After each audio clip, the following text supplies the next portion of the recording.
Record. All right, guys. So today we got like some of the brilliant minds with us today. We got Thomas, we got John, we got Henley, we got Zara, and we're going to be exploring the contextual self, core self, and developed self. So I want to start with the core self. The core self is your MBTI, right? That's your type code. Everyone has one, but it's the core part of you. So it's like your DNA. Like you're born with this, right? And then there's the developed self, right? And this is things that happen to you over time. This is who you are right now. Like this is who you are. And there's the contextual self, right? So that's like things that are like happening right now in the environment, things of that nature. Like let's say hypothetically you were being investigated for a murder. Your contextual self would change in that scenario, right? If you're going to church or something, your contextual self might change a little bit. So that's like, more, I would say it kind of improvises a little bit more. But over time, if you're in a particular situation for long enough, it will bleed into your developed self. So that's an important thing to notice. So when we're talking about type and like why other people get things wrong, and because you'll see like even on my channel in the comments, people be like, "Well, this person can't be this type because this person is not like Mark Zuckerberg," or like this person can't be this type because he's not like this. And it's because of the core self and the developed self. It kind of the core self pushes into the developed self over time, but it's also limited to the environment and things of that nature that push inward as well. So you can have a person that comes out totally different. John, what do you think about that, man? So you're comparing it to the types with their environment. Yeah, so the core self is like your DNA. It doesn't change. Like if you're an ENTP, you're an E, that's your core type, right? But the Okay. developed self is who you are, like who you become, like who you are right now, right? So like Yeah. you may be a little bit different than your pure core type. That's why a lot of times people say best fit type, not I am this Mhm. type, right? Okay. Because the core self expresses itself, right? But it may not get full expression, depending on your contextual environment or whatnot. It may be severely enamored, Okay. or you might be able to, like, for instance, let's take Donald Trump, right? He's an ENTJ core type, right? But everyone seems to think that he expresses himself like what Zara would say ESFP, right? Right. So somewhere along the lines, his core self has changed a little bit to match a little bit more of a developed like a ESFP. Um, Yeah. I guess at that point, this is new to me, so I'm not going to comment too much yet. But it is bringing up, how worthwhile is it when someone's root type is like an ENTJ, but they develop so much into the other functions that they're basically not a recognizable ENTJ anymore. We might still know they're an ENTJ, but does that, at some point, does that really matter if they're so reliant on other functions that ENTJs don't always rely on? That's my question in response to well, that. well, I think regardless of the scenario, uh, people still process information through the core self. I think that's the thing, and I think that's I where would agree with that. I think regardless of the situation, even if you have Taylor Swift, where most people think she's ESFP, she still processes information through an INTJ lens, right? Even Okay. though you may see like outwardly that she's an ESFP, but she's actually an INTJ, but she's expressing it through that way. And she's gonna like, process things from NITE, FI type lens. Zara, you got anything? Henley?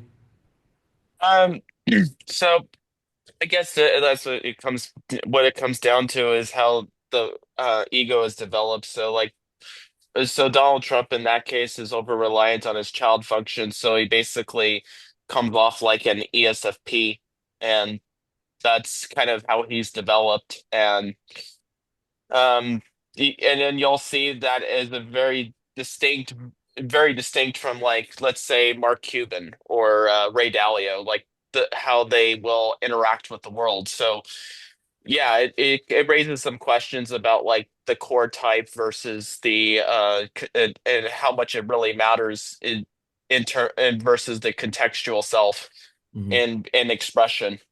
Yeah. And what I also say is I think the only way to actually find someone's core self is through interaction styles. I think Yeah. you can't find the core self through other means. I think you have to actually use those things. And I think like certain metrics like progression versus outcome, those are like pushed into the core self so like they that one really that metric right there is pretty hard like switched on like Hmm. as opposed to initiating versus responding contextual self or a developed self could have learned to initiate versus respond, so that's the Hmm. reason why me I generally tend to throw that metric away for myself, um because of that, because the Marcia, develop can you give and me one more quick explanation of the three of them? I want to okay. process them a little more deeply. Okay, so you have the core self, which is just like what you're born, like your type when you're born, right? It's like your DNA. It kind of expresses itself throughout the person. And Okay. over time, your core self will push into you, right? And Hmm. pieces of it will become part of your developed self over time. So the Okay. developed self is who you are now, like who Okay. you are, right? So the core self will push into the developed self, right? And you'll take elements of the core self into yourself, and then you also Okay. have the environment that pushes into you as well. Like if you're in a Okay. specific environment or things that can change over time, it can also push into developed self. So like let's Okay. say hypothetically you were to put us in World War II, right? Hmm. Being in World War II would change our developed self quite a bit because of the environment that we're in. It's So core self is pure nature. Developed self is nurture's effect mm, on nature, leading to right now. yeah. And then contextual is just the immediate environment. hmm I think Okay. Hmm. yeah, yeah. Okay. So yeah, Thank you. and I guess it's kind of like nature and nurture, and then just nature, right? Um, but wait, did I say that right? I think it's I knew nature. what you meant. Yeah. Yeah, Nurture at other the. way. I think this is where a lot of people get type wrong. I think, especially, I mean, the sociologists people can come on and maybe argue with me on this, but I think they look at mostly people's developed self, and because they look at like someone's achievements or what they've done in their life, and I don't think that shows who their core self is a lot of times. And I think that's where they get a lot of errors at. They're trying to capture the developed self. Like, no way Arnold Schwarzenegger can be an INTJ. Like, look at the movies he's done. Look at all the stuff he's done. He doesn't seem to, be that. So I think that's where they get wrong because they tend to type the developed self. But I think knowing the developed self doesn't really help you understand how that person's processing information because I think it runs through the core self. Um, All Any right, questions? so my turn. You All kind of right. you kind of confused me a little at some point. You said that we process information through our ego, but then you said Taylor Swift processes information as an INTJ. Yeah, Uh, she's INTJ. She's INTJ. what? Yeah, bro, she's INTJ, man. No, she's a fucking ESFP. What are you talking about? No, bro, she's No, INTJ. wrong. You That's why mistyped you her? got confused. Yeah, I mistyped her, bro. Oh, INTJ. all right, whatever. I know, but come on, really? I don't know. I don't No, know. no, look, there was a girl who was in our group, and she looks just like Taylor Swift. We typed her. You can go look at her video. She's Oh INTJ. yeah, Yeah, but and Taylor Swift is using SE concept. All right, whatever. She's So, responding. She's responding and future okay, focused. And okay. direct. Yeah. But it's just she's just Systematic. the thing about some of these people is like, especially women, when they're in the child function so much, it can be very hard to type them, right? Because they come off, they take on the archetype of the child, so they're like silly, playing around, and that makes it very hard to type people. You know, what were you gonna say, Henley? Anything? Anyone can say anything. Okay. Let me think. I don't really get how people can process information using. Oh no, I guess I can. So you process the information through your type code, like your I definitely like process information like primarily you through on the other hand, like NENT. you typed yourself originally ESFP, right? Uh-huh. right? So you kind of see your developed self as an ESFP, but the core type of you is an ENTP. Yeah. You get what I'm But saying? yes, I do. I definitely process information primarily through NENTI. I do. Yeah. Yeah. It doesn't matter how much TE I want to add on top of the. At the end of the day, it has to make sense to me. That is the like the gatekeeper, I guess, to information entering Mhm. my brain. I would not say the same for maybe three of you here. So yeah, you're right. Yeah. So I think that's what people are capturing wrong with type is the developed self. Um, Thomas, anything? You want to say anything, man? Um, What are your well, thoughts? just about socionics. I mean, I see the point that you're making, and I definitely agree with someone like Arnold. Yeah, it's like they're looking more at the developed self, but I mean, just talking about socionics generally, I mean, just it doesn't have the right definitions, and and you can't seem to get a clear answer from socionics people about their process for typing people. So they don't have the right definitions, and they don't seem to have a consistent process that you can, that anybody can learn and type people. So yeah, it's just it's bad metrics, So Yeah, yeah. I think. I mean, I don't. Maybe one of those guys can come on. I don't. John, do you know anything about socionics? Not enough to comment on it meaningfully. I know a little bit about it, but I know a little bit about it, but I think they use like not in depth. metrics. But I'm gonna be honest, man. There's a lot of INTPs over there, man, and yeah, uh, and they overestimate their intelligence, and they overestimate their typing abilities. yeah, I would go so to believe that I think hands down, you got to be careful with them. I think SE Trickster talks to them quite a bit, and it Uh-huh. makes typing very hard for them. I'm just gonna say that. I think SE Trickster talks to them a little bit too much, and it makes it hard for them to type. But I So, think, yeah, well, it's one. I mean, it's one. I again about the. I can definitely see cases where like they'll mistype an INTP as an ENTP. So it's like yeah, they're looking at the developed self in that Mhm. sense. But there's plenty of times where they don't even get the functions right. They'll type an INTJ ESFJ. They'll type Donald Trump as as a TI EST, user. yeah. So it's like ESTP. yeah.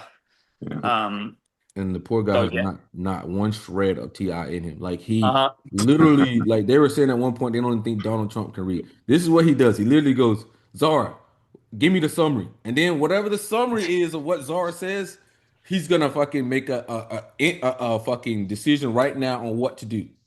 And it's just like, yo, this guy's crazy, bro. It's like, hey, I guess it works if you get the smart enough people around you to do that. But I mean, my God, like, he- Jesus, If you want, I can actually share my some experience on that. go for it. When I went to an MBTI meetup in New York, oh my gosh, you want to meet the most cliquish, the most annoyingly dumb people in your entire life, go to an MBTI meetup. Okay. There, I was sitting around like three different people who've all been studying MBTI for a long time. All of them unanimously said that Donald Trump is an ESTP. I said to them, I Really? can pull up a video right here, right now, showing him every other fucking thing that comes out of his mouth is a TE statement. He says, no, it looks like TE, but it's the FE and the SE that you're getting confused. But I'm like, never again. Like I don't know how they always manage to find a way to reinterpret the functions to fit whatever they think they are. Yeah, yeah, uh, yeah. So I'm just giving a little breakdown of that. John, man, what do you think? Me and Henley were talking about um, a debate on how much do you think the hero function. Dude, give it up. Give No, it no, up. Oh come my on, God. Henley, come on. 80%. So, John, this guy thinks the hero function is 80% of a human being. If that were true, that would Mhm. mean that the average other function is like 2.5%. Yeah. That is impossible.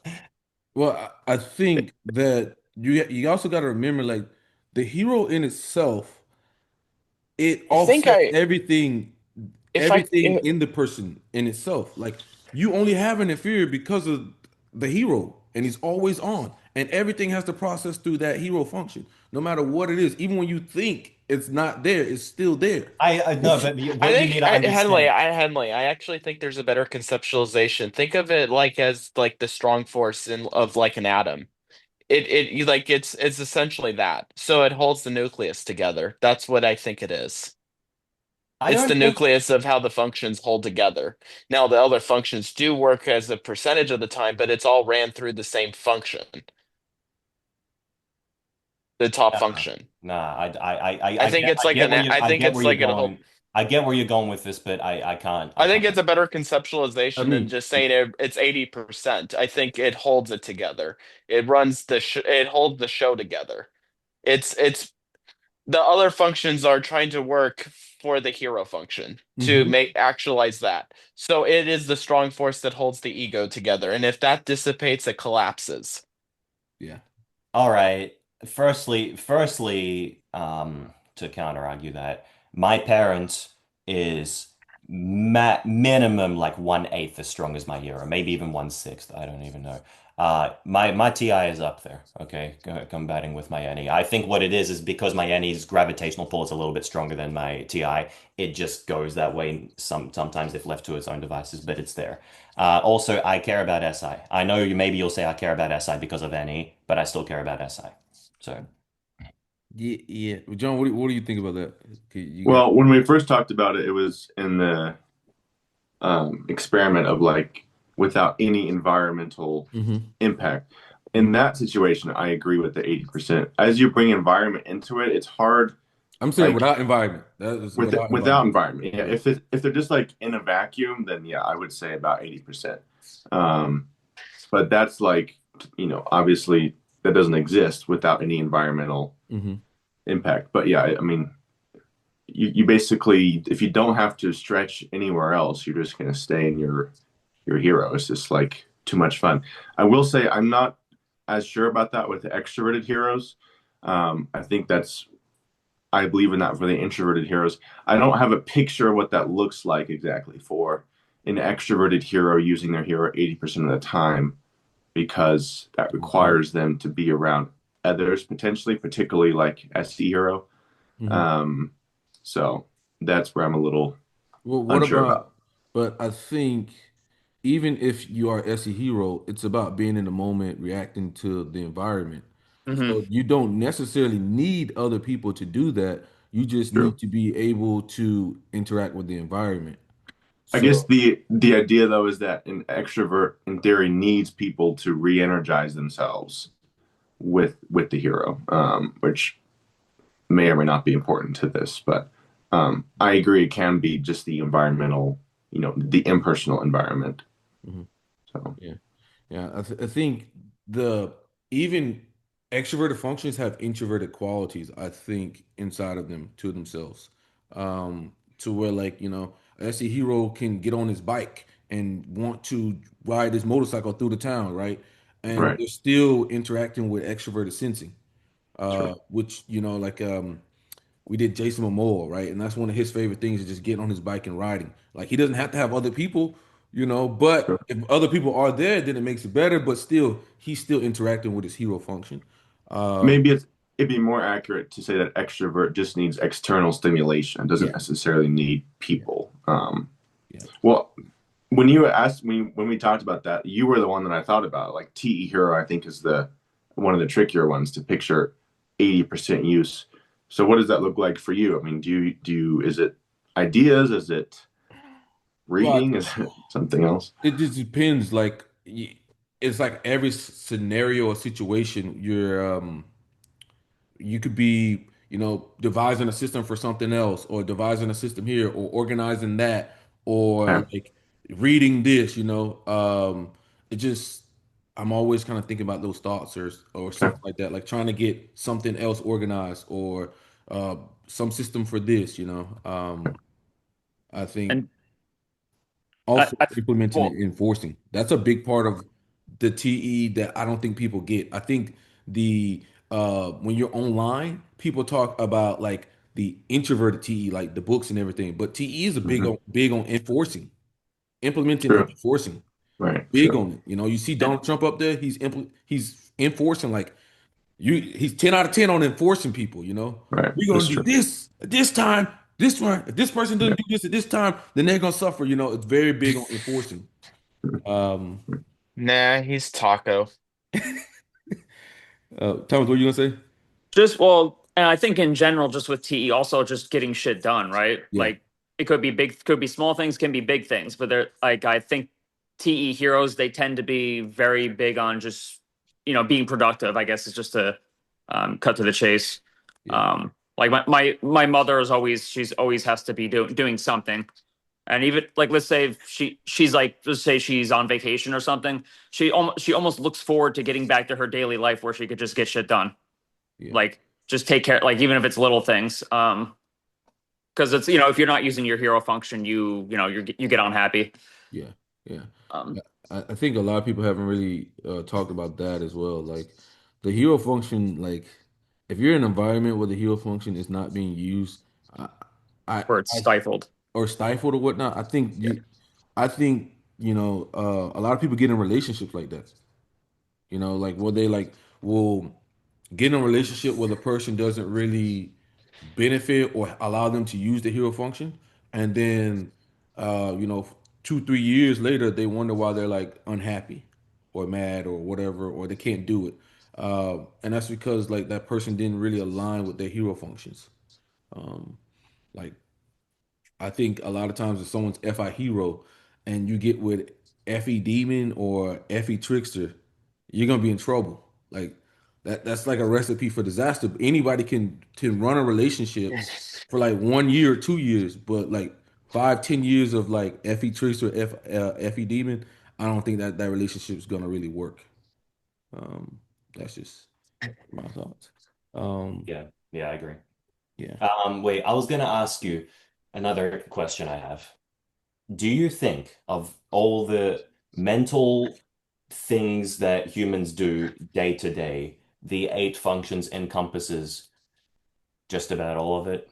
Or do you think there is more? Like I I know in physical world, I can observe this painting on my wall. I know you can say I'm using SE, but it's external to me. So I'm not talking about that. I'm talking about things that happen in your own brain. Do the eight functions encompass all of them?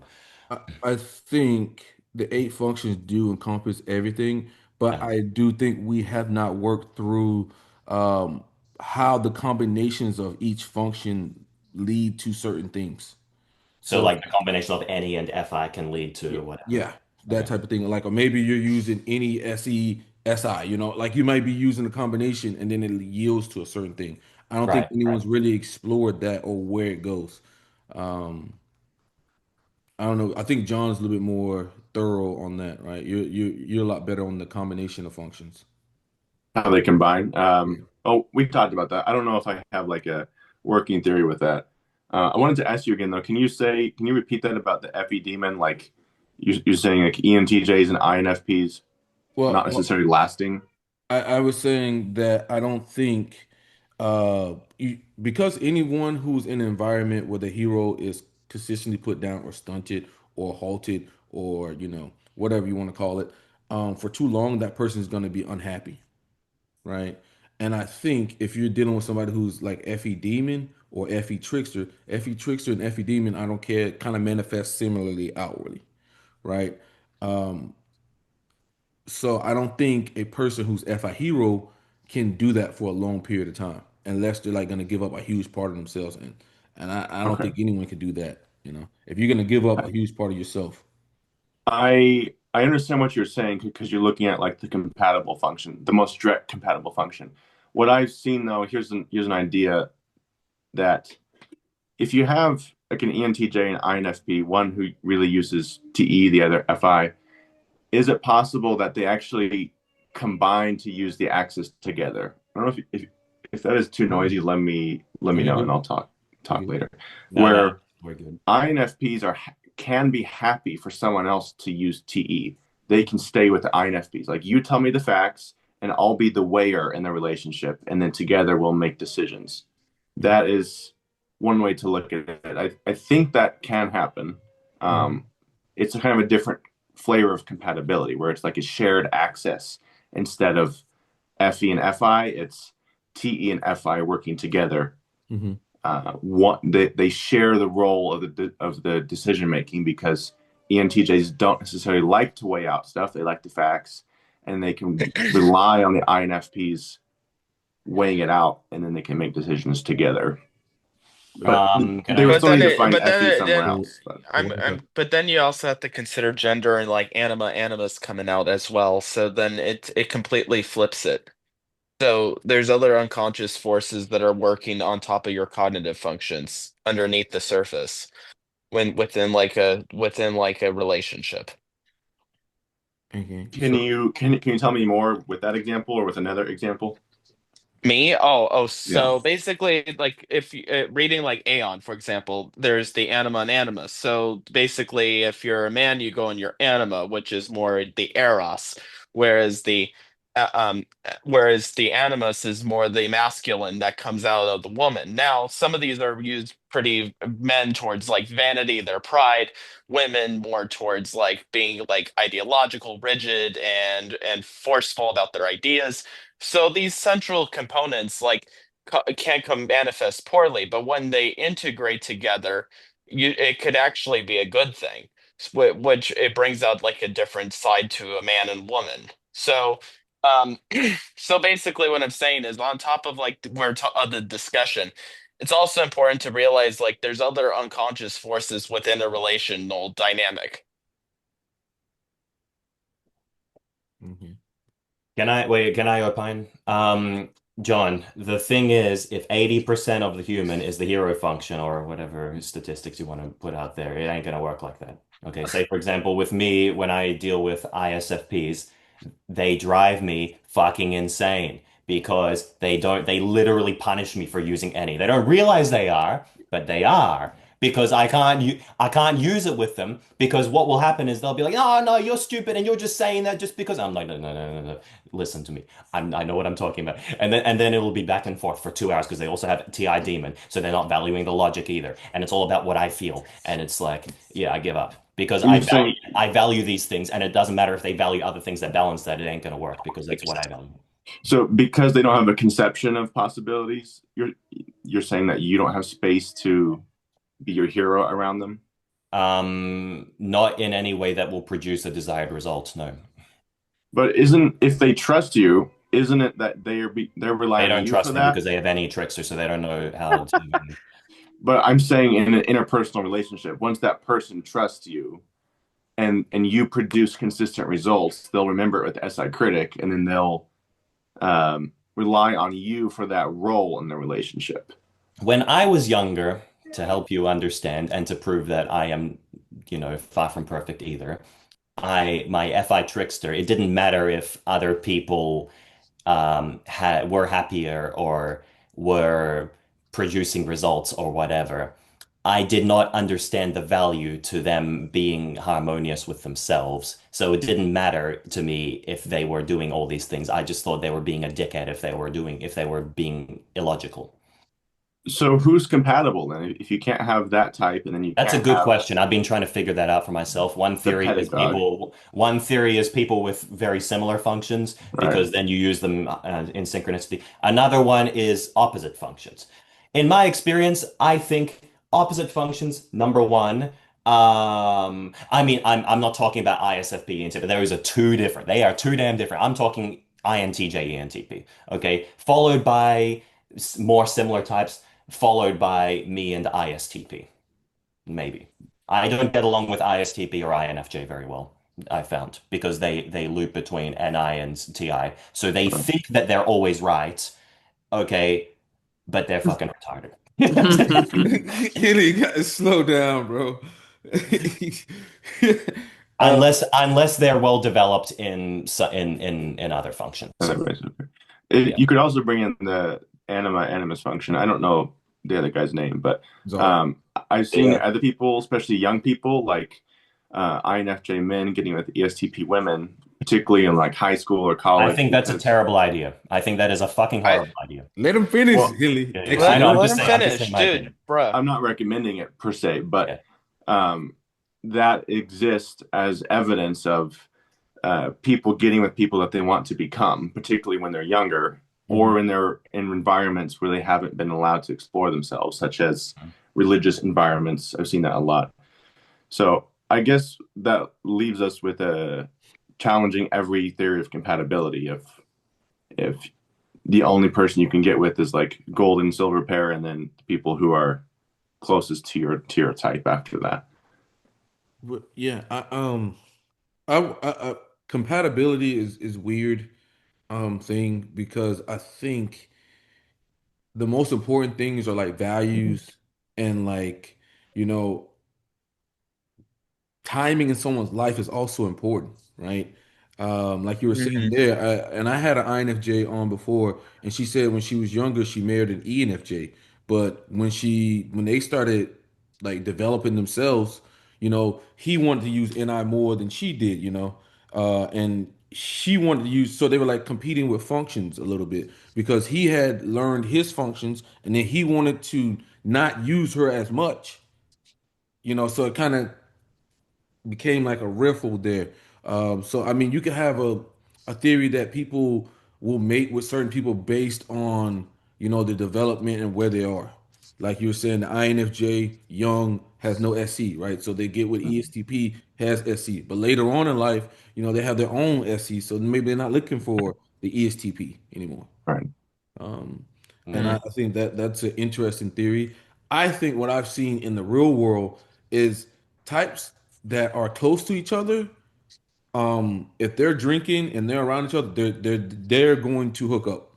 Like if you will see so many like ISFPs with ISFPs or whatnot, and I think my theory behind it is because if you're trying to hook up with somebody, you really want to dodge the critic function. And the only way to really dodge the critic function is to be the same type because then you won't get pegged for it. So like for instance, if you're talking to an INTJ woman, and you're an INTJ, you're less likely to get hit with TI critic, right? My And gosh, you're onto something. you're less likely to because you can't afford to get hit by a critic. For instance, when before like I got my girl and I would go out, I could never get an FE woman. But my friend who was an ENTP, every time, it never failed for him. But for me, it was like as soon as like they like noticed that like this guy doesn't really have FE at all. No, that's canned. But then when I talked to like SFPs, NTJs, it was like money every time. So I think there's something to go with that when it comes to instant attraction. But I think over time you can't really hold it as well. But Mm. what are your thoughts on that, John? Yeah, well, you're making a distinction between short term and long term. What I thought is like, if you get with someone who's close to your type, I feel like within a week or a month or maybe longer, there's going to start to be some real issues. Um, Henley said about the ISFP, there is some natural conflict with that pair, but the reason it works is because those types, when they get together, they usually have families, they usually have other stuff going on. There is some inborn conflict within that type, but it's actually can be healthy for a longer term relationship because it's not just about attraction at that point. It's about holding each other to some kind of standard, whatever that happens to be. Because I think if you look at couples who've lasted a long time and have children, a lot of them are the ENTP ISFP equivalent. Um, Hmm. so that's what I've seen at least. And I'm gonna push you back on that one, John, because I think people are looking at the past and they're not looking at today, right? I think Right. that's a problem because the couples in the past were held to a certain standard that is no longer today. So you got to look at like what's Mhm. going on today to project into the future. Does Yeah. that make So you're sense? talking about like our parents' generation and before that? Yeah, they were Okay. way more traditional. Like most of the time, if they Right. got married, they True. didn't divorce. Blah blah blah. Right. Very today Relative. like it's a kind of an open market, dating apps, all that type of stuff. Right. What are your thoughts on that? Yeah, And that's interesting. I haven't considered that as much. I guess my concern with that is I don't feel like relationships have ever been less healthy than today. So, yeah, at what point are we seeing the field and then recommending that, or seeing it as issues? I feel like families are as unstable as they ever have been. So that's kind of an ethical response to that. But yeah. Yeah, I think going into the future, it's an open board, man. I really think it's an open board, just because of like how many people they can date or whatever or whatnot. But I do think that people have a certain type.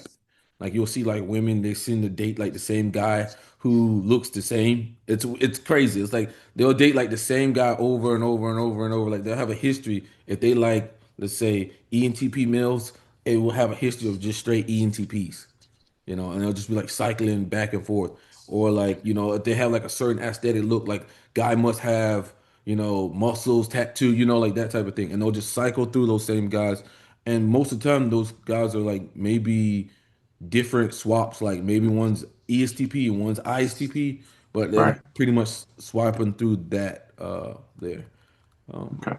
Yeah, John, if I can tell you, Yeah. I do not want to be argumentative, but ISFP is off my list. No, not happening. Well, I I mean, I've seen it with other ENTPs. Are you uh no, I won't ask that. Do you you can. No, it's too like specific.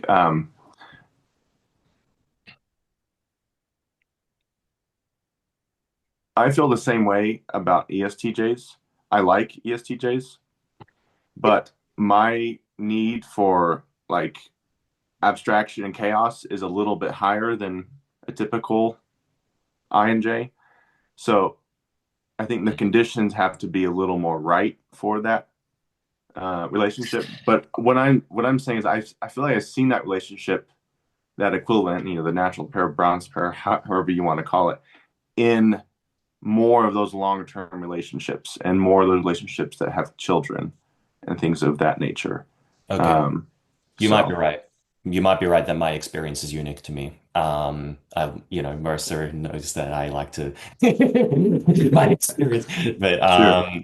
the Well, you probably also seen patterns in people in your life, I would imagine. I just don't. It's not even the patterns. It's I don't get it. Like my top two are NE and TI, Yeah, and they're perhaps the lowest two are NE and TI, sure. and it's like, how's It's this? hard with, I feel like it's hard with ENPs too, because they are so abstract and the ISPs are so concrete that it might take more perfect conditions for that to get together than Yeah. like with like an ES. Well, it's not a good example, but other types that are not so far apart, perhaps.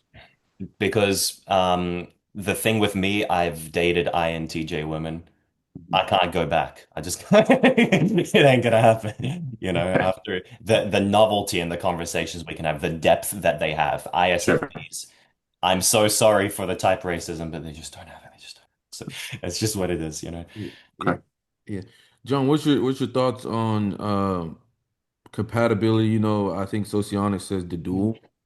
But then you have to raise the bar that maybe they're not typing people correctly to begin with. So Which one's the dual again, socionics? so dual is like like if you're an INTJ ESFP, if you're Oh, INTJ, the opposite, yeah, opposite. yeah. Um, well, to tie it back into your conversation about the developed self, I feel like whatever that means technically within a type, what their developed self is, I feel like that's the next layer of compatibility of like, okay, where is that person with their functions? Where has their life brought them to? At Hmm. some point, if we're going to talk meaningfully about compatibility, I think the concept of the developed self has to come into it. Hmm. I don't believe that people who share the same functions can exist in a healthy long-term relationship most of the time. I've seen it a couple times, Hmm. but you guys there's so much competition for being desired, being comfortable, being listened to, particularly being listened to. And I think Yeah. it's really a tough sell unless that person's getting it from somewhere else, at work, with other friends, with children, perhaps. Hmm. So, um, yeah, that's my initial thought. But to tie it in, I think it'd be interesting to talk about compatible developed selves, whatever that happens to me. Yeah, that would be interesting too, to look at that. I will say though, when it comes to type on type, and what I've seen is this person knows like things that they don't like, and it's the same as the person doesn't like over here. So it kind of meshes pretty well for a little bit. Because like I've seen naturally people project their strengths and weaknesses onto other people and think that everybody sees the world the way they do. So when it's the same type, they pretty much are, well, I get a bad experience from this, so this person probably, like, let's say we're going with an ENTP. ENTP woman is like, I get a bad experience from this, right? So I bet that this guy also gets a bad experience, so they're trying to like make sure that they don't give somebody a bad experience, Hmm. based off like them not get, them potentially having a bad experience on X, Y, and Z. So Right. I've They seen can that they kind can of play out. relate to each Yeah, other in a very profound way, yeah, which is you could I think distinguishing being able to relate and being compatible is an important distinction. But yes, I have seen that yeah. as well. I've seen that, and it seems to like work pretty quick and fast. But like I really don't see. I mean, let's be honest, man. Most relationships don't last long to begin with nowadays, anyway. Right. Like they Sure. just don't. They just don't. But I do think. I mean, Dario has said that he had some research that showed that pragmatic Mhm. parents don't last long. Really And interesting. uh, Okay. I could kind of see why that works because when it's not working, they're done. You know. Right. It's Right. just that simple. When it's not working, it's done. As Hmm. opposed to like an affiliative type, they may try to work over things. Um, Sure. Interesting. but me personally, my take on compatibility is understanding what you can deal with and what you can't deal with. Like to say, for instance, if you are a person, for me, I don't like to SC too much. I cannot be with a woman who SCs all the time because then I'm like gonna be mad because you always doing something, and then I'm gonna feel bad that I'm not out with you doing it. So that's just not a person for me compatibility wise, right? I think a lot of people get in relationships where they do the opposite, where they're like, I like her, maybe I'll get good at this, or maybe I'll start to like this one day, and it never fucking works. You It don't gotta never call me out works, like that. huh? You don't gotta call me out like that. Well, I didn't call you out. Did I call you out, Henry? No, no, because that's what I do.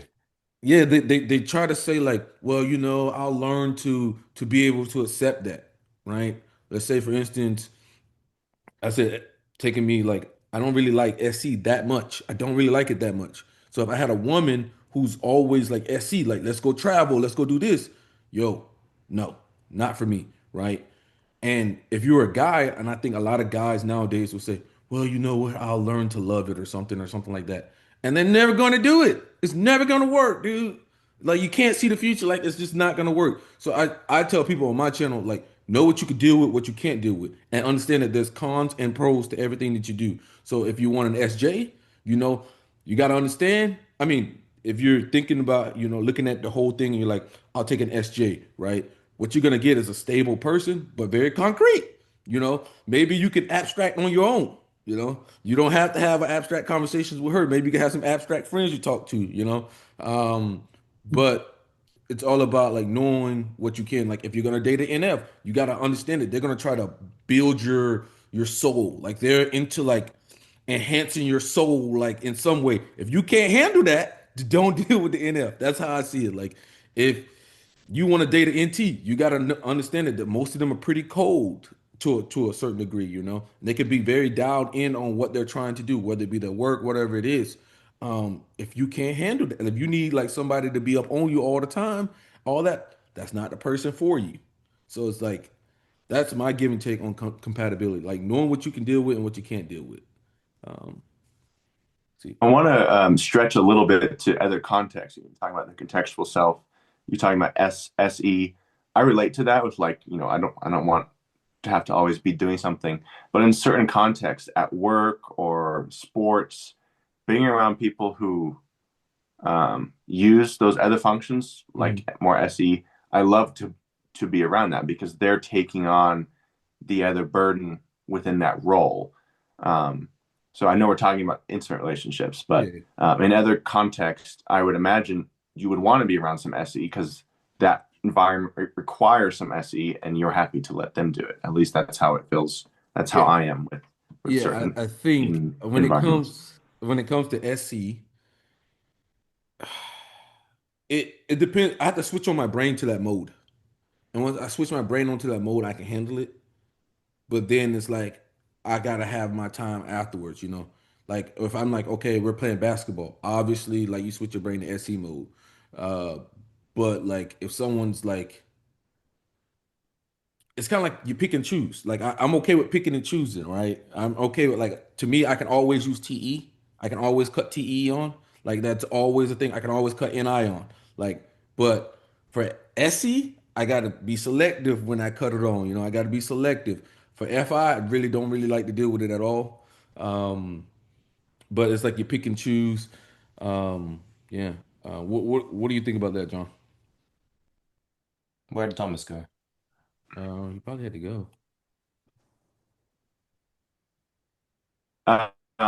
Yes, I relate to that a lot because I'm very protective of SE and not as much TI, but I it takes a lot for that to come out in like Mhm. full force. So if I'm in an environment that requires that of me beyond my, choice, that makes it a very energy depleting, difficult thing. So yeah, I can relate to that. Yeah, and I was telling a couple people about your theory with the subtypes. If you can, I don't want to take your credit for it, so I'd like you to just go ahead and lay it Are out. you, are you talking about the different kinds of INJs and Well, or what you were saying, like how you think the hero function in SE may flavor it analytically, right, and the hero in the opposing may flavor it right. holistic. Uh, Yeah, I don't know if it's more about the attitudes or the archetypes or more about the functions. For me, or with Thomas, he's an INTJ, right? mhm, Thomas. So if your, let's say your developed self, your nurture has pushed your hero to develop via NE or via SE, those are two paths. They both lead back to the hero, but which one was required more of you, or which one did you find more use with? To me, if NI is partnered with NE in terms of your NI was developed more through NE, then I think there's a likely chance of that being the more exploratory or the opposite of the analytical. Whereas if your NI was developed more via SE in your environment, then that would be in this way more the analytical one. So it's like a secondary layer to your hero function, mhm, um, or whatever function. Um, so for you, it would be the same question of, is your TE developed more through TI or through FI? And it mhm, seems like it's TI. It's, you, mhm. you said that people told you use TI too much. Yeah. Um, so I think there's the hero path, the hero destination, and then two paths that our nurture, our environment take us to develop our hero via more the nemesis or the opposing or the inferior. Yeah. Henley, what do you think about that, man? Yeah, Uh, you're right. That's my thoughts. I also branching on from that, figured out, I think, tell me if you agree, when the parent is analytic, the child is holistic, and vice versa. yeah, give me a second there. Let me think about one sec here. If you like Mercer, you might be right that my TI is holistic, maybe, because Well, my FE is pretty damn analytic, I'll be honest. you do try to impose it. Yeah, I do not fuck around with values. Like when people are being bad, I'm like, no. But whereas with truth, I'm a little more like, okay, I won't, ruffle feathers in that way. Yeah. Interesting. I feel the same way about my parent and hero. I'm still kind of new to that terminology, the analytic and whole. I feel the same way. I feel like my parent is much more like giving space, and TI is like not. My Oh, my child is not. so you would have You have holistic FE FE.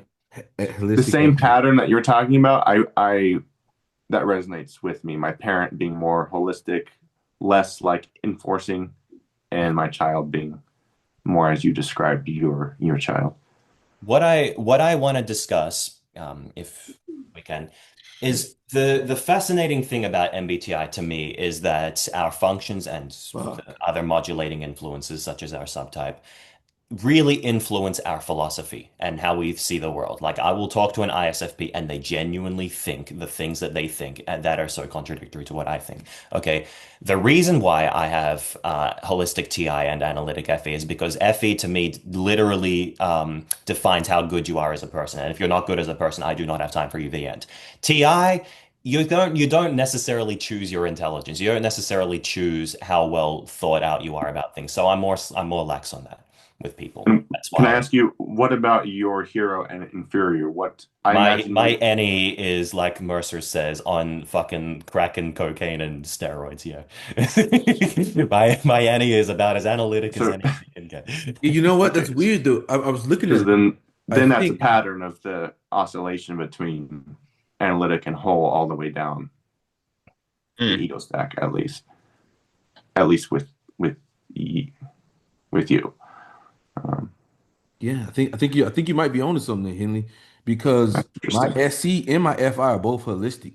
Like I Yeah, don't feel like I got these values I gotta push on everybody. If anything, I got like I'm like, bruh, did yeah, you? yeah. You I'm see, just like, see? I and think then SC, I'm like, Yeah, you're very relaxed about both those two both of functions. those two, but then the top two, I'm very like on you.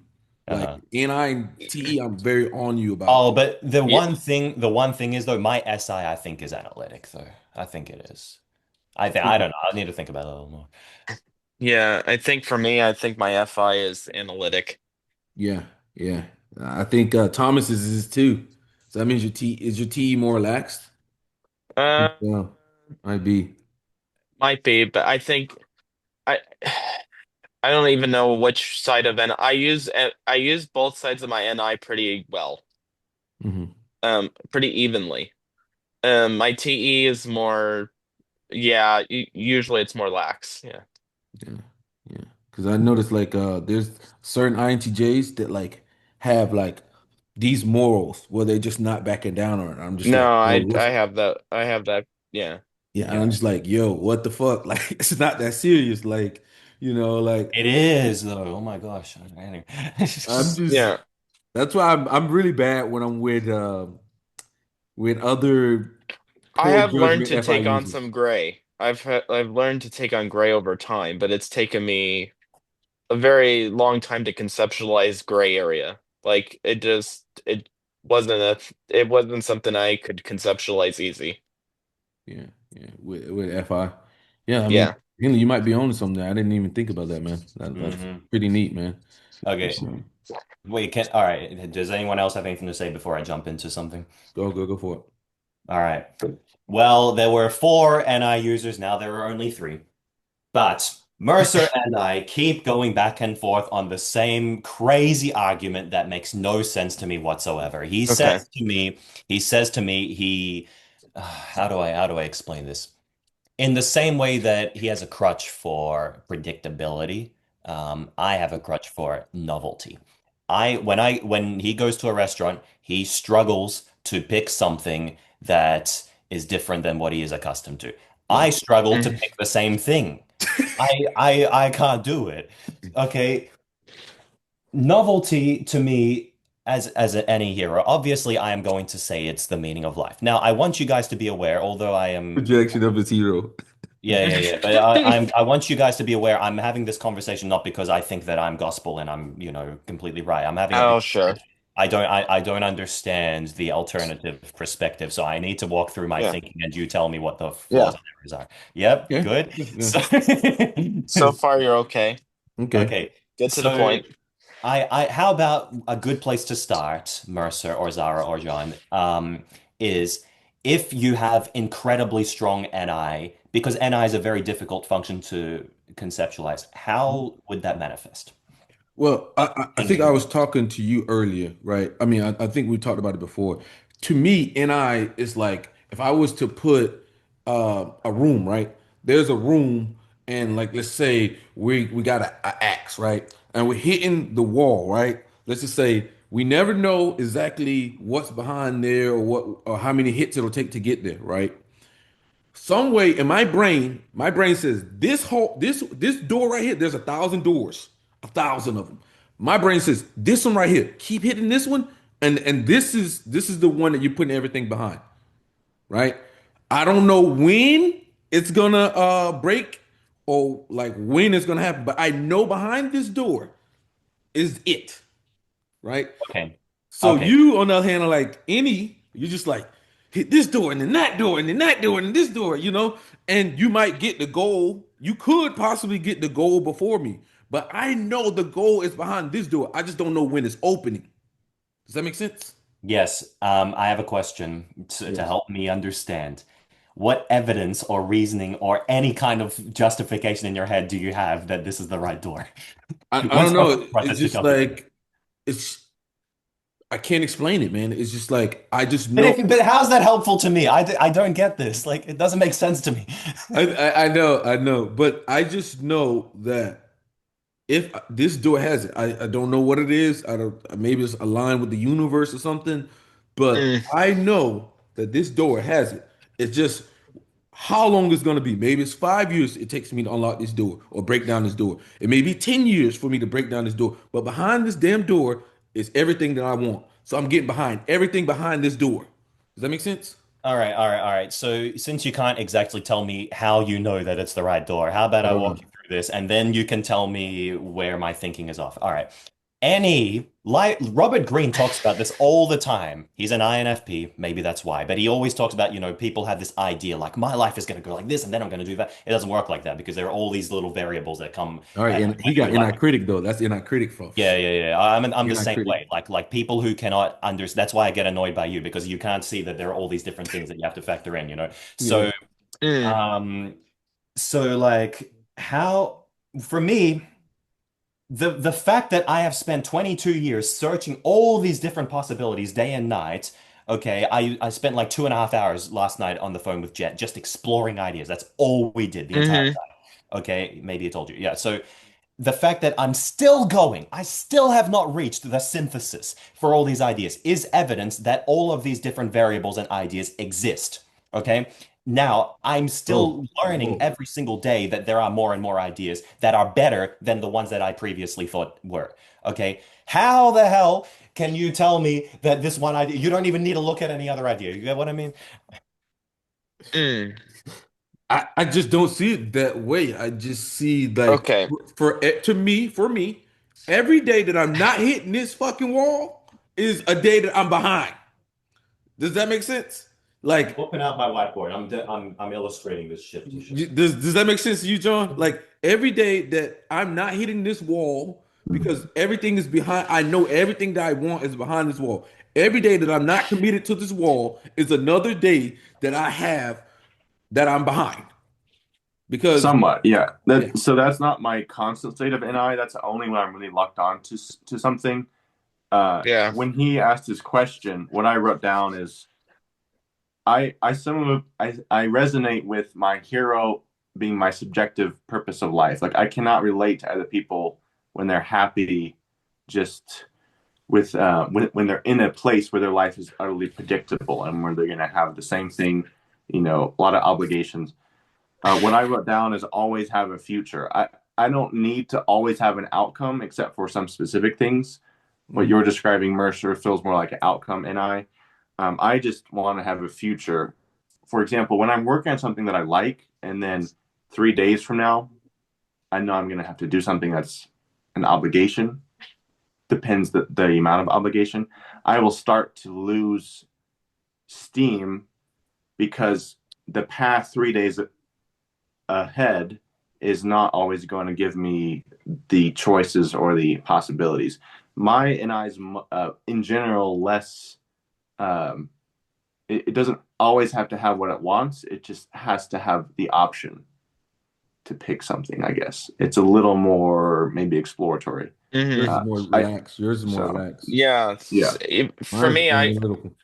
yeah, I'm more, I can explore a lot of ideas for a while, but usually I just have like these, I don't know, random aha flashes, and then I kind of could kind of see like the essence of something. So then from there, I kind of chart forward like in terms of like more of an in terms of like intellectual insights. But obviously, like I want to always be pursuing something, but I don't think it's just the only door. But I do like the same things because I gain mastery over them over time by continually doing them for a period of time. So then I could start predicting shit, and then it's easier for me.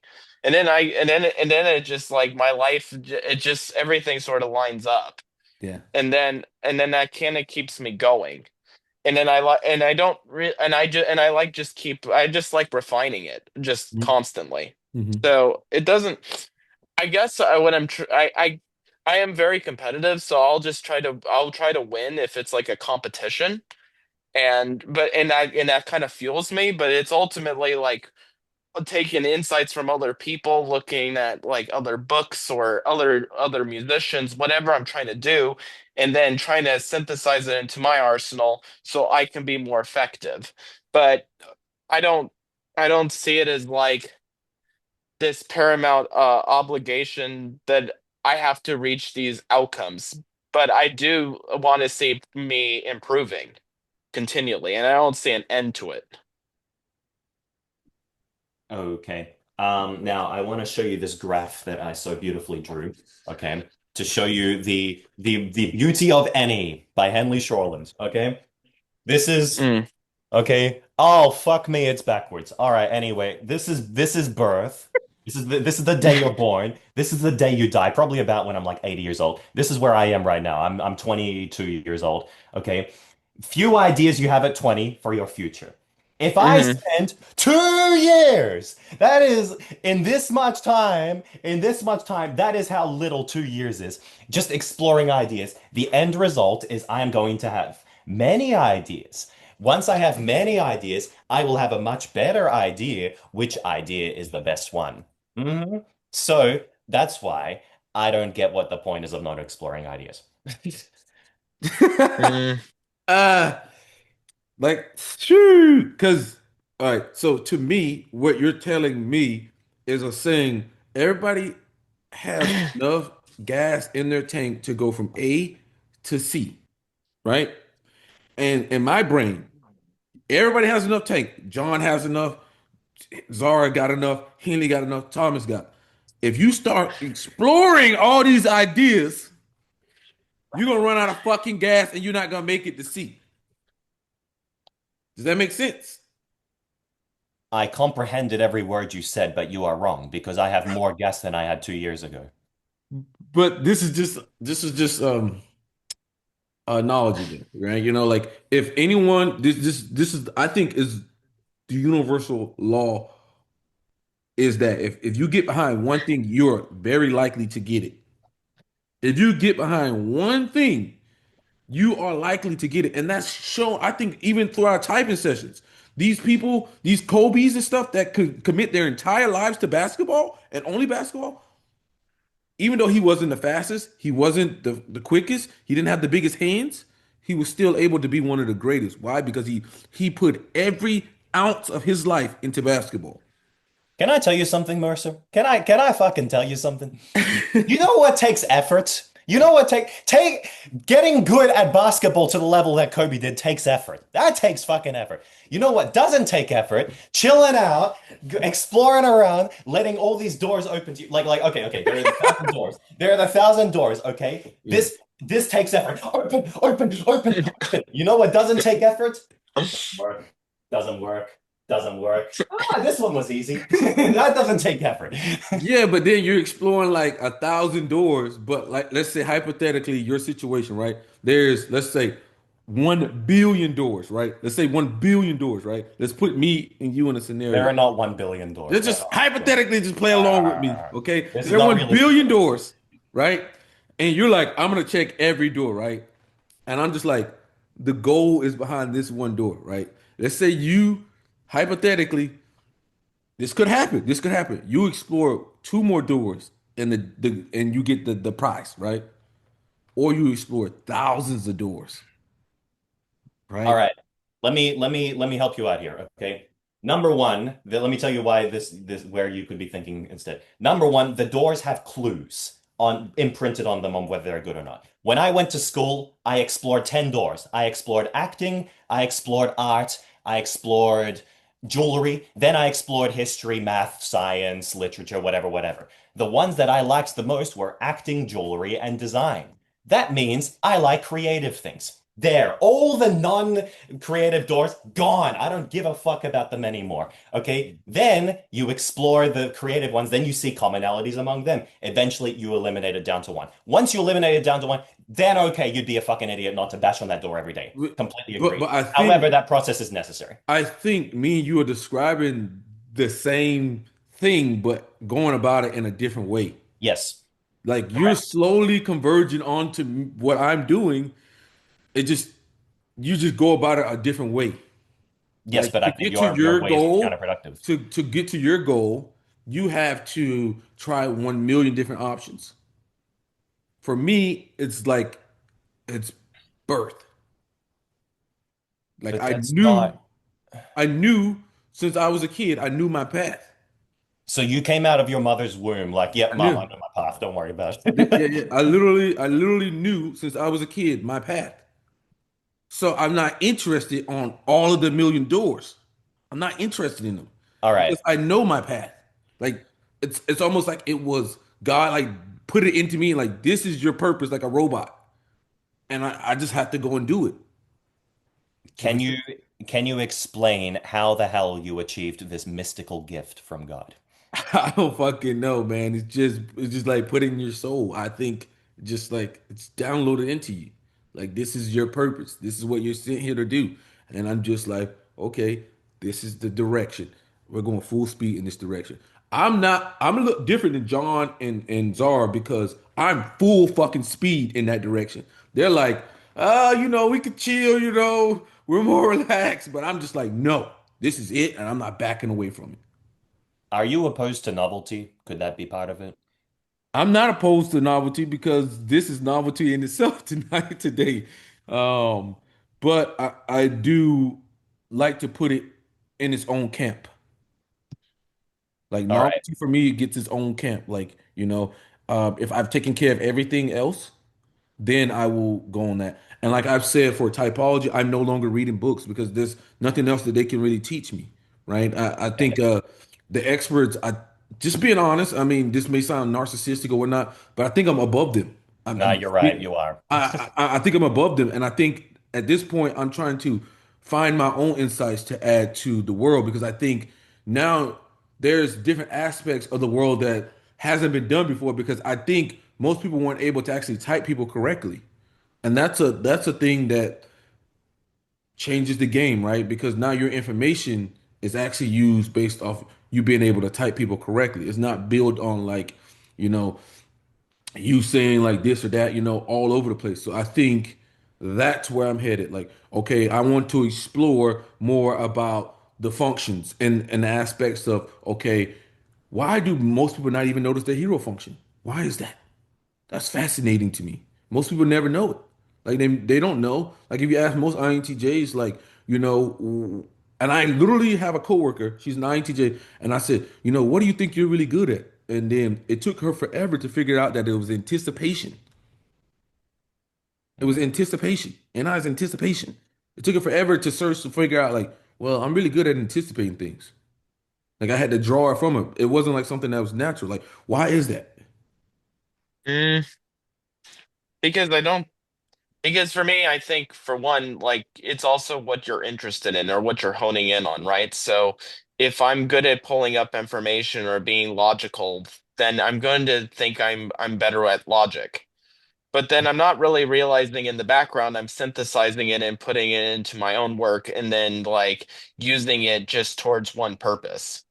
Like for me, like I learned philosophy and all these other topics, science, etc., to write books. Like that's the whole freaking purpose. Hmm. It was to write books that were as scientifically and factually and symbolically accurate. Like everything went towards that, but to actually divide that into words takes a different plane or different dimension of metacognition. I think most people just don't see it.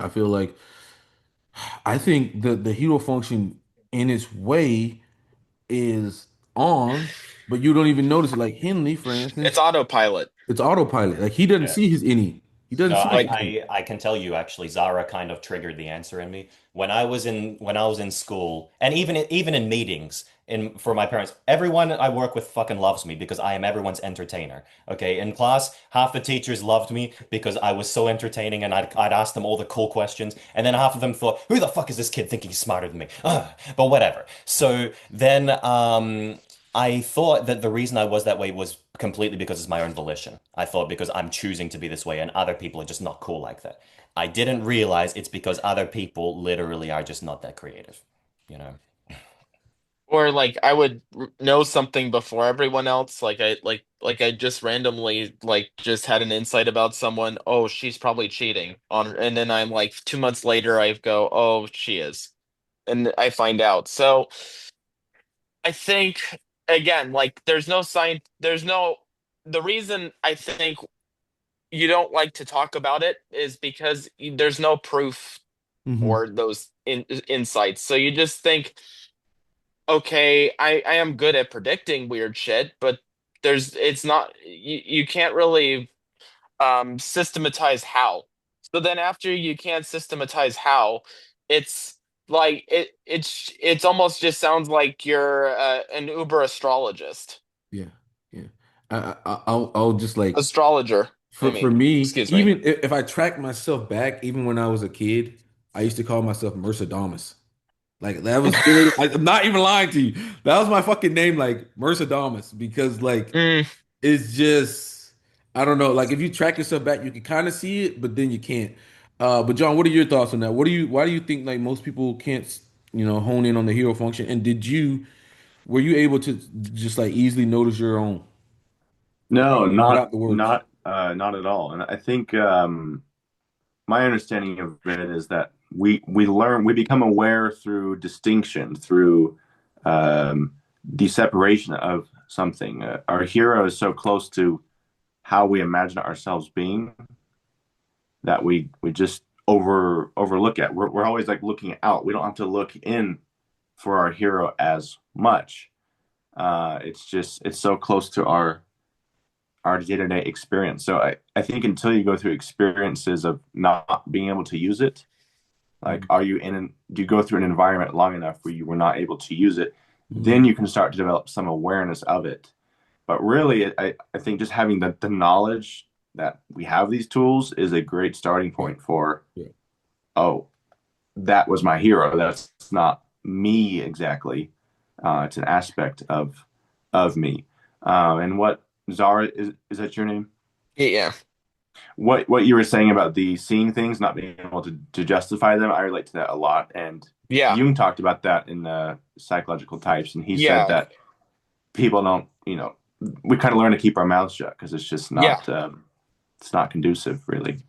yeah. So It's from the collective unconscious, but beyond that, it's like for me, I think part of the issue is also like, um, I think with like I think there's different ways it can be carried out. So like there's more the analytical side of it. So then it's like it's just synthesis. So and I could think it's like deduction or just or external sources, etc. But the the biggest portion is when I actually knew I was an I hero was actually typing people. That's when I had that insight.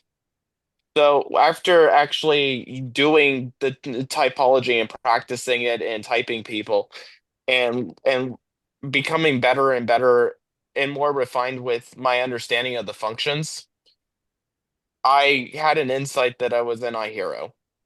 Um, even after reading Jung's psychological types, there was no way around it. Like there's just no way. And I think I think a lot of times it's hard to explain these insights like I had. So like what am I going to go on an interview and talk about all the premonitions I've had? It's like I keep that shit quiet. Yeah. It, Yeah, but I think me personally, I think you got to put your inner out there in the world, right? Because you got to have something to hold you accountable to what you're saying.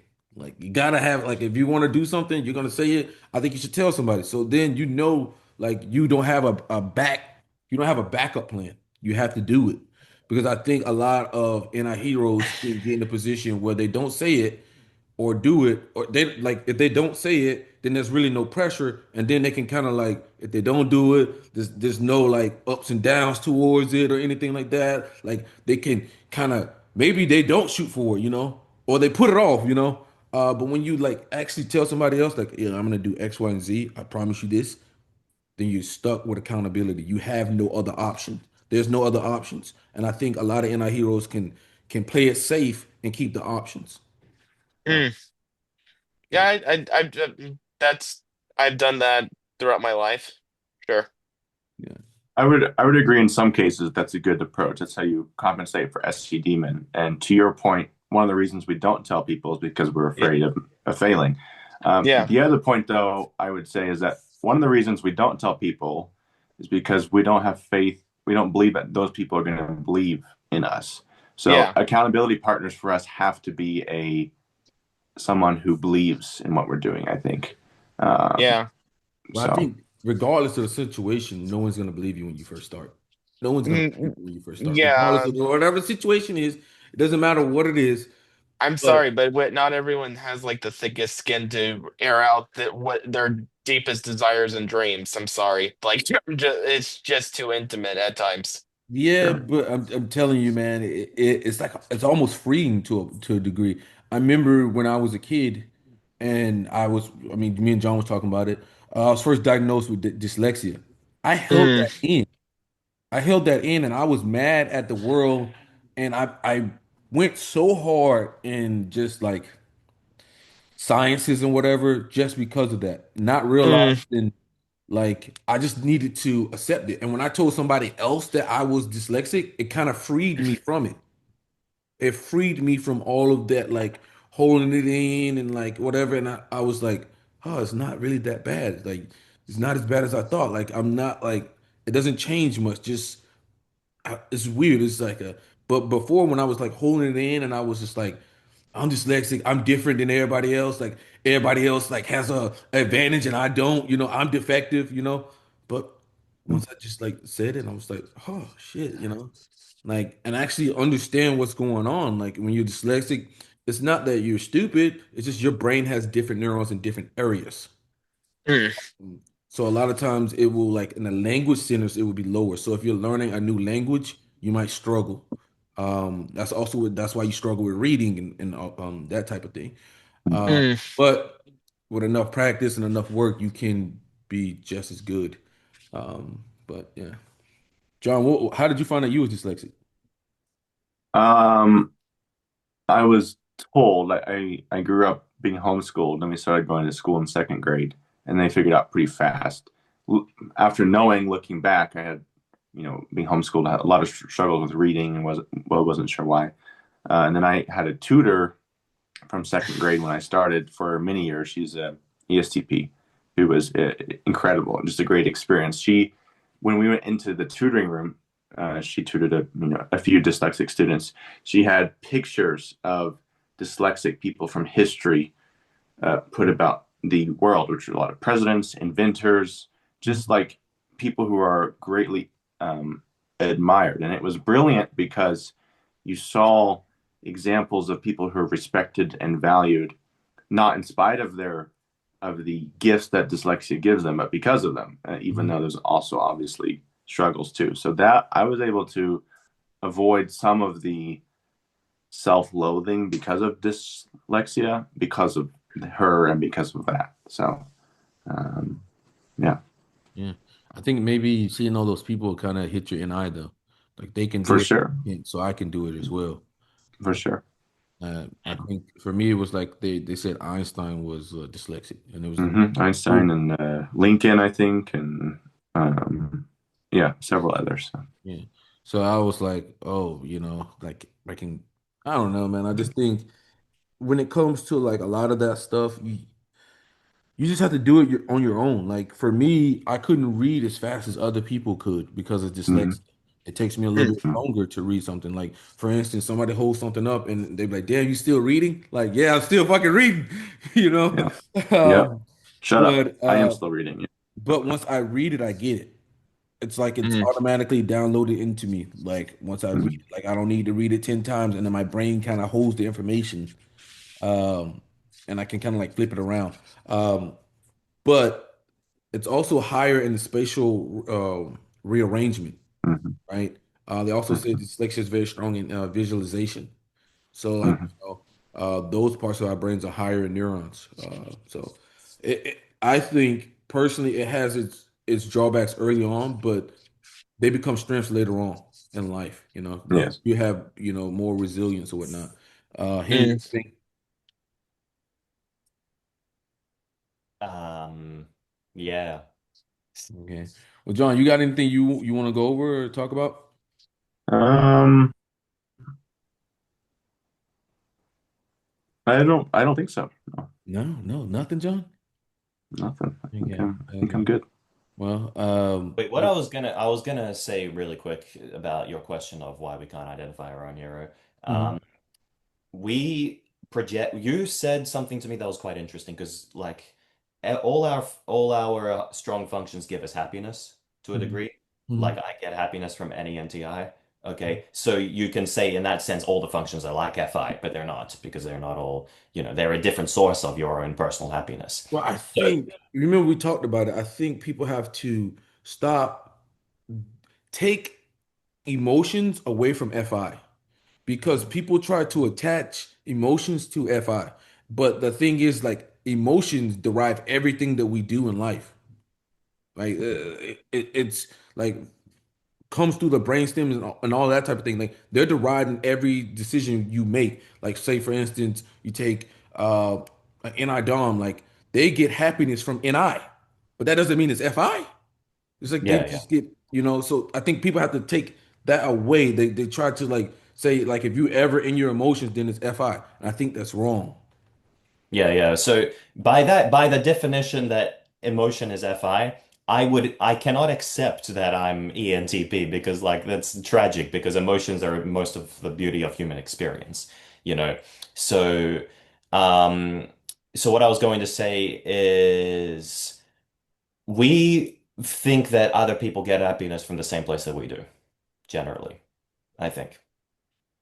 And all the functions are a source of happiness, and that's a commonality that they all have. And so when we share experiences with other people and we go through, say, a depressing experience together, then they will get depressed, but it's not for the same reason that we do. But because we don't understand that, we just assume, they're getting depressed because they're bored, they have no options, whatever.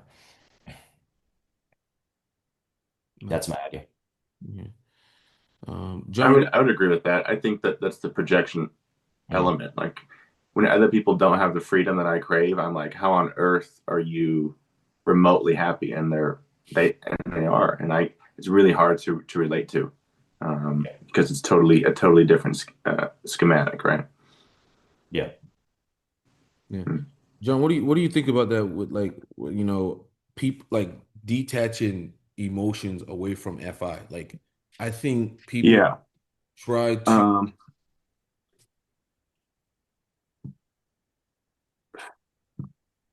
it's important to talk about it because I have suggested that is FI users have higher internal emotional awareness. Mhm. Um, I agree with that.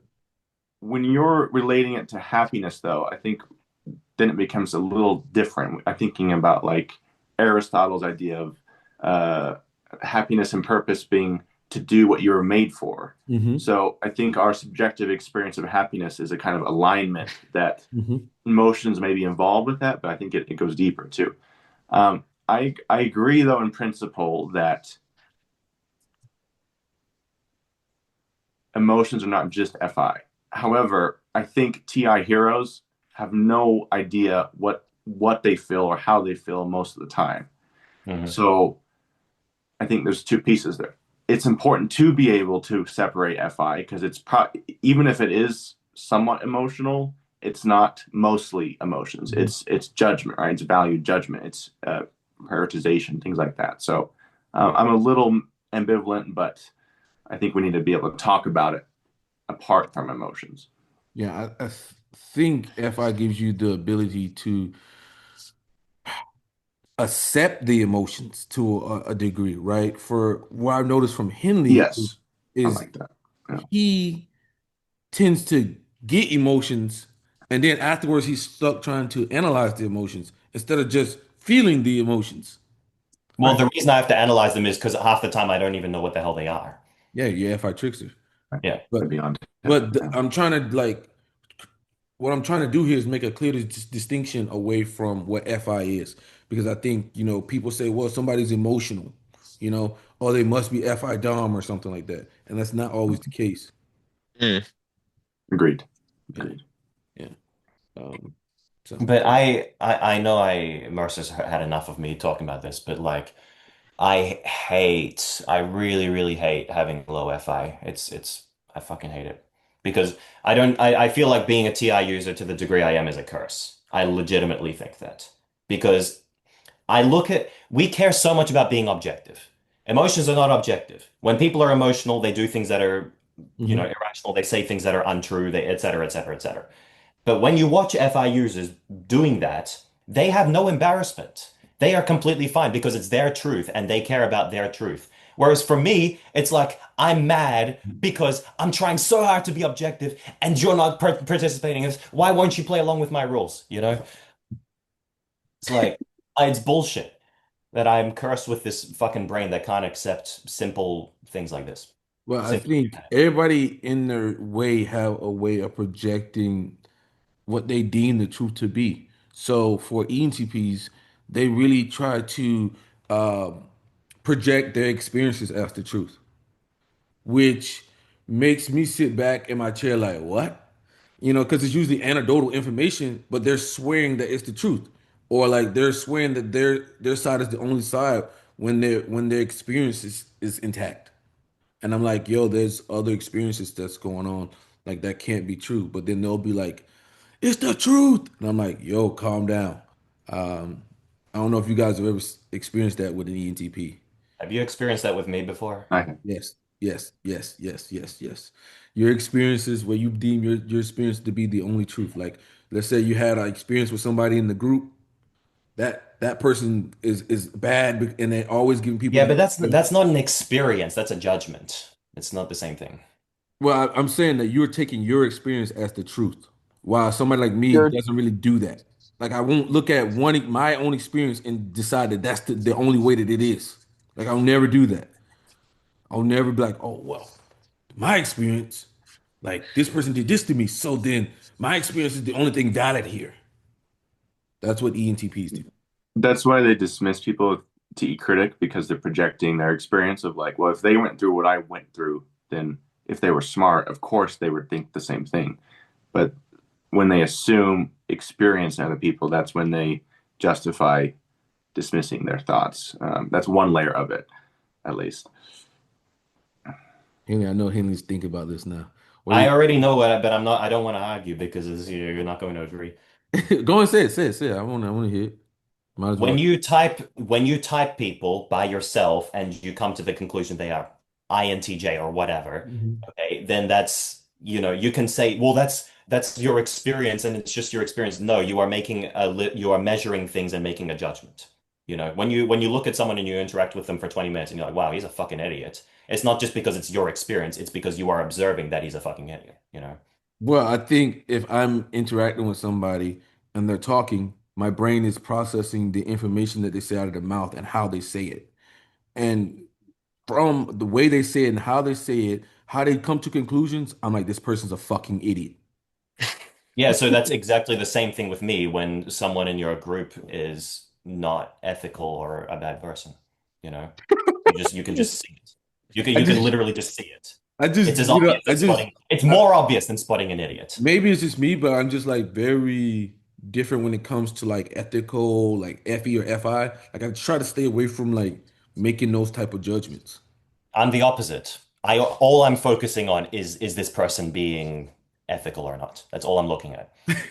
And if they're not, I want nothing to do with them. They can fuck off. They can burn in hell. I don't care. Like that's just the way I Break am. the SC demon, huh? Yeah. Yeah. Yeah. Well, it's You know, Because they're screwing up the experience for everyone else because of their own narcissism. That nobody has the power to do that. he said fired up against John. I gotta ask you, man. So why do you Mhm. think the ENTP with FI Trickster and how it manifests and how it just manifests so differently? Like, why do you think it manifests differently from an ESTP? Because I've noticed that the ESTP doesn't have as much. Um, let's just say I've noticed ESTPs don't seem to swing so much on emotions as Mhm. much as an Me, me ESTP. too. Me too. I would imagine it's just any hero. They're not really living in the moment. They're living in a thousand other places, and that's why they can be such great actors because they can embody the state of a possibility. And FI Trickster, a lot of ENTPs are mistyped as INFPs, who are actors or performers because they can be a vessel for any emotion Mm-hmm. when FE Child and any hero are off somewhere else. Um, I don't know if that's the only reason, but that's what I see. And I agree. I see the same thing. Like the ESTPs seem way less all over the place. Yeah. And I have to attribute that to NE because NE is not where they look like they're at. They're somewhere else, or they can be somewhere else. And in that place, who knows whatever emotion might be there. So Yeah, I asked my buddy's ENTP, and he said the reason why he's all over the place with his emotions is because he may have an emotion, but then he flips it to another side of it, and he sees another side of it, and then another side. So he's just going through an emotional roller coaster, reacting to something. hmm, And I'm just like, how okay. do like that? That's I Yeah. guess that's how any flips it. Maybe Henley, you can, but maybe you I, can. I have a very, very good answer to this question because I've thought about this a lot. You know how you said to me at one point that ENFPs struggle less with TI Trickster than ESFPs do because the NE can kind of Mhm, compensate a little bit? Yeah. mhm, ESTPs don't struggle with FI Trickster as much because SE actually is better at using FI than non-SE users. The reason why that is because SE has no choice but to face what's going on. And feelings, mhm, yeah, and feelings mhm, are, there's no choice. This is the sensation right here, right now. So it's like, well, shit.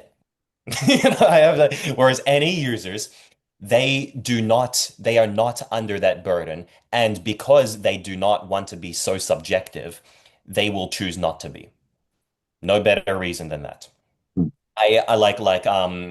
I will sometimes, get effie guilt tripped by people who say your emotions are invalid. And then, unlike an FI user who'll say, fuck you talking about my emotions are invalid. What? Instead, I'll sit there and I'll be like, could they be right? Hmm. Maybe they're looking at it from this lens. And that's the reason why they're projecting this. Huh. And I do remember when I was 5 years old, I didn't feel this way. And then there were these variables that contributed to me feeling that way. So technically, if I felt enough more of that, then I wouldn't need to feel this. So then I could go through this character development, and then I'll become stoic, and then I won't have this emotion. Yeah, ESTPs don't do that because they can't. SE Yes, deals with it yeah, straight yeah, on. yeah. That is great. That is a great one there. Because I think no one, I mean, I think in the type community, people don't understand FI Trickster. And that leads people to not type a lot of people ENTP. They're most likely to type them ENFP or INFP or whatever. Or INFP, yeah. Um, Or an SFP. It and happens all the time. they'll generally All the tend to time. type ENTPs as extroverted INTPs. So like the let's just take the model we had earlier, the core self you whatever. The developed INTP who learns extroversion or comes off a little bit more extroversion, they would type ENTP. I'll see that quite a bit. Let's say like Jordan Peterson, right? His Mhm. core self is the INTP, but his developed self, he's learned kind of extroversion. He can get Right. out there. I don't know, maybe he's got a hyperactive NE. Maybe he's got a hyperactive NE parent or whatever, which allows him to interact with more of the environment or whatnot. I'm just throwing ideas out at that for a reason why he's able to do what he does. But people would type him ENTP or Elon Musk, they would type ENTP. But you know, I I don't see it know. as INTP core. What you say, Zar? No, I don't know how many people I've heard say Elon Musk is an INTJ, and I just want to slap him. Well, yeah, I mean, they usually go INTJ is a easy. good guess. It is. It's not the worst, but that Yeah. SC Trickster on him is just flamboyant. Mm. It is flamboyant. That's for sure. Flamboyant SE tricks. I need to go in just a minute or two, Marcher. So, All right, well, man, it's been a pleasure, John, man. We'll let you get out of here, man. all right. We'll have to do it again, man. Just let me know Nice, whenever, man. nice to meet you, other guys. We'll see you around there. All right, guys. Take care. Bye, Bye. guys.